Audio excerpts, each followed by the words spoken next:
দুর্গা পূজায় যে শুভেচ্ছা দিলায় এর মানিল তোমার বালা লাগে। মূর্তি পূজায় যে শুভেচ্ছা দিলায় মুসলমান তুমি, এর অর্থ হইল তোমার বালা লাগে। মূর্তি পূজা যদি বালা লাগে তো তুমি কিসের মুসলমান? আবারও ঠিক করো, তুমি এবাদত করতে চাও না পূজা করতে চাও? আমার কথা বুঝি থাকলে খোকা, মূর্তি পূজায় যারা শুভেচ্ছা দেয় এরা এবাদতের মানুষ না পূজার মানুষ? এরা এবাদতের মানুষ নয়, এরা পূজার মানুষ। মূর্তি পূজা এদের ভালো লাগে। যারা মূর্তি পূজা করে এরা আল্লাহর এবাদত করে না মূর্তিরে আল্লাহর সাথে শরিক করে? হ্যাঁ, এরা আল্লাহর এবাদত করে না মূর্তিরে আল্লাহর সাথে শরিক করে। আপনিও যদি সেই মূর্তি পূজার অনুষ্ঠানে গিয়া কিছু মিঠাই খাইয়া আইই, আপনিও যদি বলেন শুভেচ্ছা, শুভেচ্ছা কিতা? বাংলা দুইটা শব্দ সন্ধি হইয়া শুভেচ্ছা শব্দ গঠিত হয়েছে। একটা হইল শুভ আর একটা হইল ইচ্ছা। সমান শুভ যোগ ইচ্ছা সমান শুভেচ্ছা। এর অর্থ হইল আমি বালা ভাই, এর অর্থ হইল আমার বালা লাগে।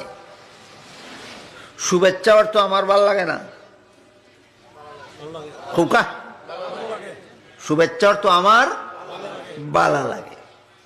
দুর্গা পূজায় যে শুভেচ্ছা দিলায় এর মানিল তোমার বালা লাগে। মূর্তি পূজায় যে শুভেচ্ছা দিলায় মুসলমান তুমি, এর অর্থ হইল তোমার বালা লাগে।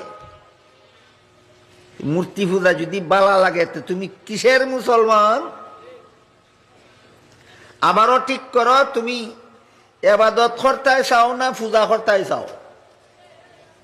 আমার কথা বুঝি থাকলে খোকা, মূর্তি পূজায় যারা শুভেচ্ছা দেয় এরা এবাদতের মানুষ না পূজার মানুষ? এরা এবাদতের মানুষ নয়, এরা পূজার মানুষ। মূর্তি পূজা এদের ভালো লাগে। আল্লাহ পাক রব্বুল আলামিন কুরআনে বলেন,